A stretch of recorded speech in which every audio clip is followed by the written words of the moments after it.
Hello everyone, how are you. एक बार फिर से आप सभी का स्वागत है। पधारो हमारे चैनल, आपके अपने यूट्यूब चैनल इंग्लिश कोना में।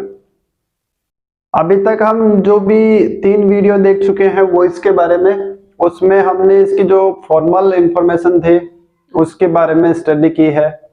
आज हम उससे थोड़ा आगे और बढ़ेंगे, कुछ इंपॉर्टेंट इंफॉर्मेशंस और गेन करेंगे। तो एक आज जो है वो बहुत ही इंपॉर्टेंट चीजें हम जानने वाले हैं। यदि आप नए नए आज पहली बार इस चैनल पे आए हैं तो सब्सक्राइब कर दीजिए। शेयर, लाइक, कमेंट, ये सारी process in the end of the video आप कर सकते हैं। तब तक ध्यान से विथ फुल कंसंट्रेशन वीडियो को देखिए, समझने की कोशिश कीजिए, क्योंकि समझ जाएंगे तो कहीं लिखने की जरूरत नहीं है, और यदि समझे ही नहीं तो फिर कितना भी लिखो उसका कोई इंपॉर्टेंस नहीं है। ओके, तो आज जो हम चीजें जानने वाले हैं वो किसी सेंटेंस के बारे में 2 इंपॉर्टेंट चीजें हैं जो हमें थोड़ा सा उनके बारे में केयरफुल रहना है एक्टिव से पैसिव बनाते समय। एक तो है डबल ऑब्जेक्ट के बारे में, एक है अनइम्पोर्टेंट सब्जेक्ट के बारे में कि डबल ऑब्जेक्ट क्या होता है, यदि किसी सेंटेंस में हो डबल ऑब्जेक्ट तो हम किस तरह से उसको पैसिव वॉइस में कन्वर्ट करेंगे। और दूसरा जो है वो है अनइम्पोर्टेंट सब्जेक्ट। अनइम्पोर्टेंट सब्जेक्ट का मतलब वो जब तक सब्जेक्ट के रूप में है तब तक उनका इंपॉर्टेंस है, जैसे पैसिव वॉइस में उसको अपन इनडायरेक्ट स्पीच में ऑब्जेक्ट के रूप में कन्वर्ट करेंगे तो फिर वो अनइम्पोर्टेंट हो जाते हैं। तो उनको किस तरह से अपन हैंडल करेंगे, ये 2 मेन इंफॉर्मेशन अपन आज इस वीडियो में समझने वाले हैं, पढ़ने वाले हैं। आप भी पढ़ने वाले हैं, मैं भी पढ़ने वाला हूं। तो चलिए मिलकर साथ पढ़ते हैं वॉइस के बारे में। हमारा जो फर्दर इंफॉर्मेशन है कैसे हम उसको अचीव करेंगे, हैंडल करेंगे, स्टडी करेंगे। तो चलिए शुरू करते हैं आज का वीडियो। Let's do it.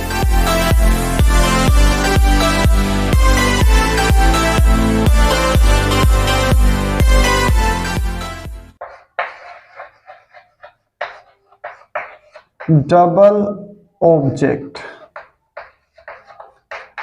अब इसको हमें क्यों इतना इंपॉर्टेंस देना पड़ रहा है, क्योंकि पैसिव वॉइस बनाने का जो प्रोसेस है उसके अंदर इसका भी उतना ही ज्यादा इंपॉर्टेंस हो जाता है। क्योंकि जैसा कि हमने इसके बारे में जब स्टार्ट में इंफॉर्मेशन देखी थी तो उसमें हमने ये देखा कि ऑब्जेक्ट जो है वो पैसिव वॉइस में सब्जेक्ट को रिप्लेस करता है या सब्जेक्ट बन जाता है। तो जब सब्जेक्ट बन जाएगा तो इम्पोर्टेंट हो ही जाएगा, तो फिर ऑब्जेक्ट पे हमें ध्यान देना पड़ेगा। अब मान लीजिए एक था ऑब्जेक्ट, तब तक ठीक था, हम उसको इजीली हैंडल कर पा रहे थे। लेकिन जब एक साथ एक ही सेंटेंस में 2 ऑब्जेक्ट कर्म दिए हुए हों तो फिर किसको सब्जेक्ट बनाना, किसको वहीं रखना, मतलब ऑब्जेक्ट के प्लेस पे रखना, वो थोड़ी सी हमें अंडरस्टैंडिंग होनी चाहिए। तो देखते हैं कैसे चेंज करेंगे। तो एक पहले सेंटेंस लिखते हैं एक, उसके बाद में देखते हैं क्या होता है।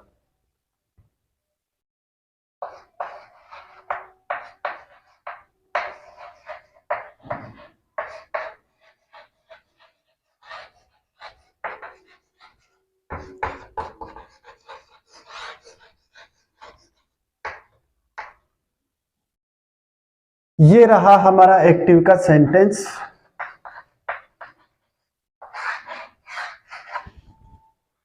Okay, PM sir taught us English. जल्दी ही एसएसटी भी पढ़ाने वाले हैं, पॉलिटिकल साइंस भी पढ़ाने वाले हैं, लेकिन वो फ्यूचर की बात है, उसके बारे में बाद में देखेंगे क्या होता है। फिलहाल ये हम कर रहे हैं।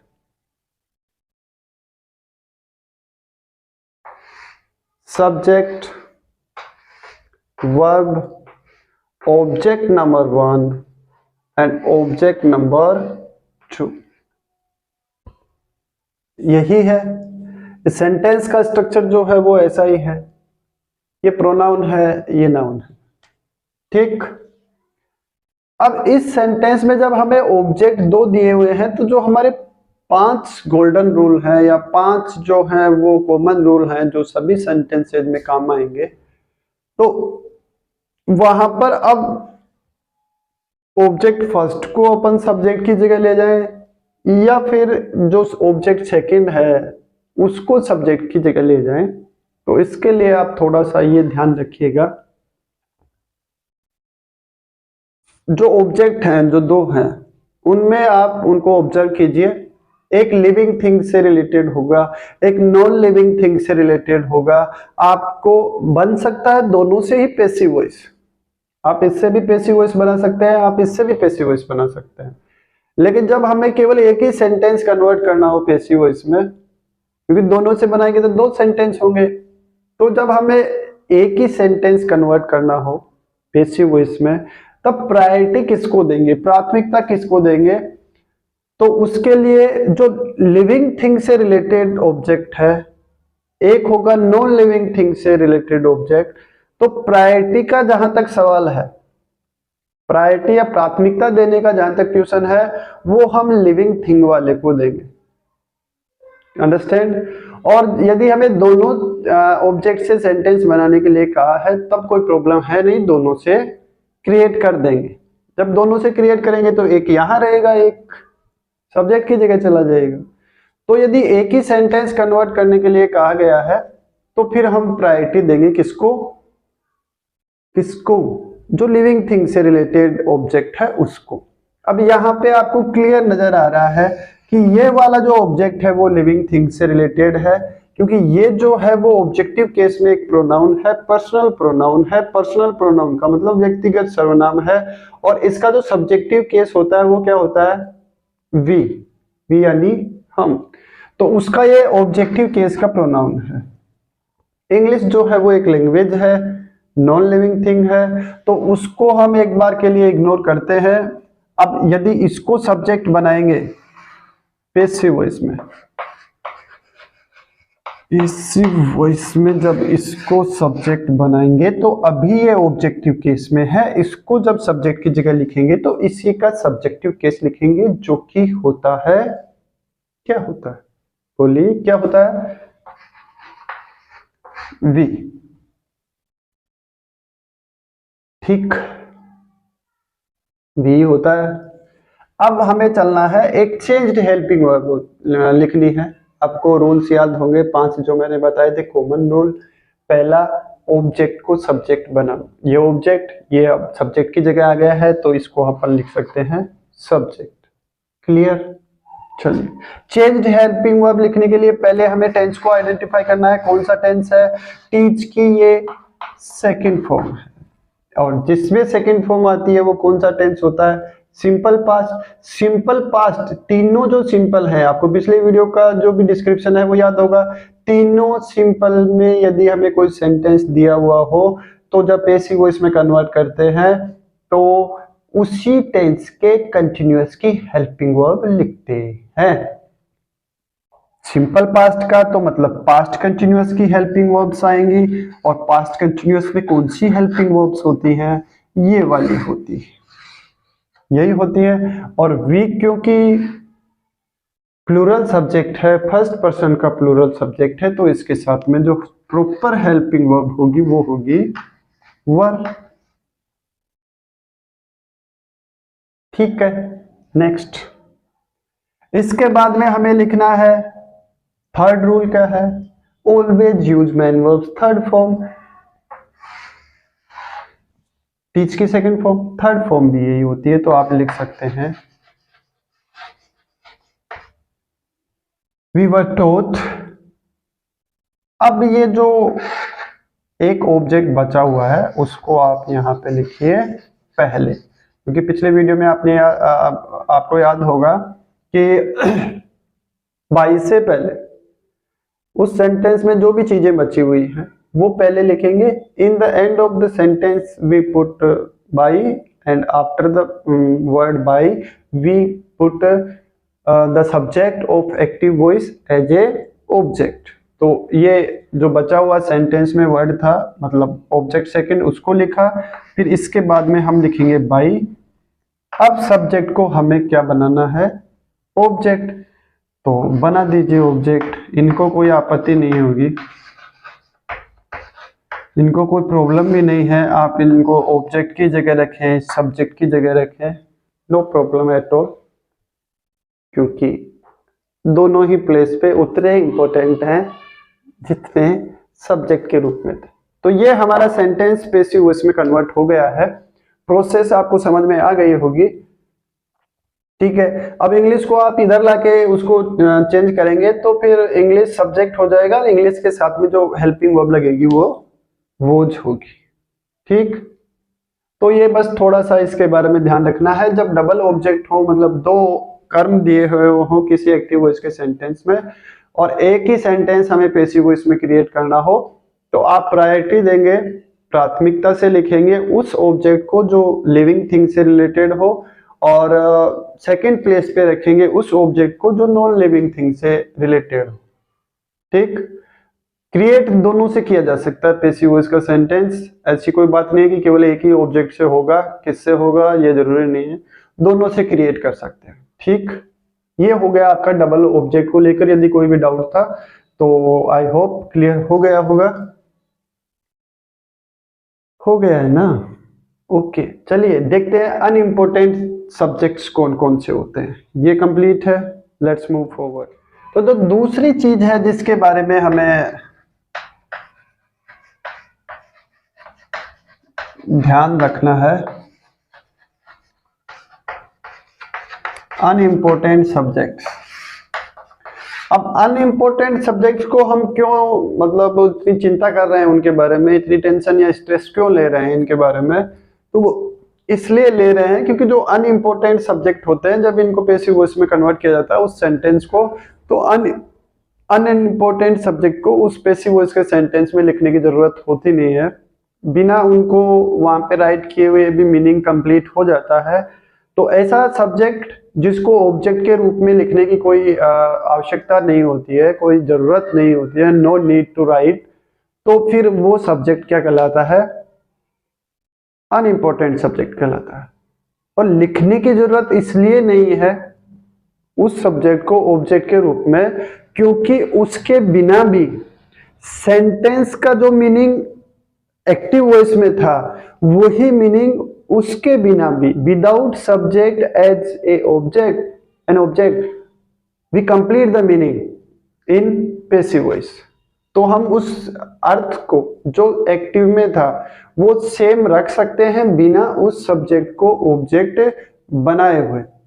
अब जब उस ऑब्जेक्ट को नहीं लिखेंगे तो फिर बाय लिखने की भी जरूरत नहीं है, तो दो वर्ड उस सेंटेंस में से लेस हो जाएंगे, कम हो जाएंगे, एक बाई, दूसरा वो अनइम्पोर्टेंट सब्जेक्ट। तो पहले हम ये देख लेते हैं कि मेनली अनइम्पोर्टेंट सब्जेक्ट्स कौन से होते हैं। तो देखिए उनमें दे है, वी है, पीपल है, पीपल के साथ में ऑल पीपल है, ठीक। उसके अलावा समवन है, somebody है, everybody है, everyone है, all of them है,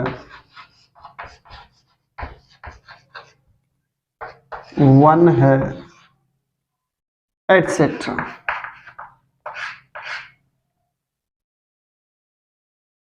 These words are called unimportant subject because they have no importance as object in a passive voice sentence. तो ये जो सभी वर्ड्स आपको स्क्रीन पे दिख रहे होंगे या ब्लैक बोर्ड पे दिख रहे हैं, इनका इंपॉर्टेंस तब लेस हो जाता है, खत्म हो जाता है, जब इनको सब्जेक्ट से हटा के ऑब्जेक्ट बना दिया जाता है। मीन्स यदि इनको हम एज ए ऑब्जेक्ट नहीं लिखेंगे, एज एन ऑब्जेक्ट नहीं लिखेंगे, तो भी वो जो रेस्ट सेंटेंस है वो सेम मीनिंग देगा जैसा कि एक्टिव वॉइस में उसका मीनिंग था। तो फिर काहे को लिखे इनको, जब जो अर्थ हमें चाहिए वो इनके बिना, विदाउट दीज वर्ड्स हमें मिल रहा है, तो फिर काहे परेशान।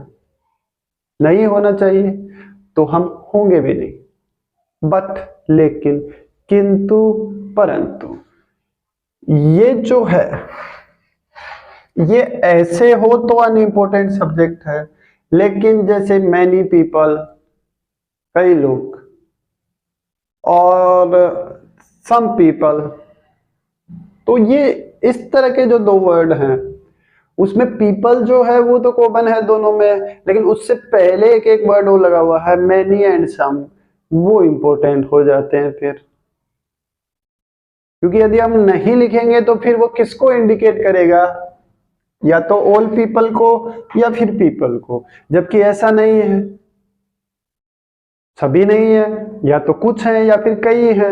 तो यदि सम पीपल या मैनी पीपल साथ में हो तो फिर हम उनको अनइम्पोर्टेंट नहीं कैटेगराइज करेंगे, हम उनको बाई लगाकर एज ए ऑब्जेक्ट डेफिनेटली लिखेंगे। बस इतनी सी, ये जो छोटी सी बात है इसका आप ध्यान रखेंगे अनइम्पोर्टेंट सब्जेक्ट्स को कैटेगराइज करते समय।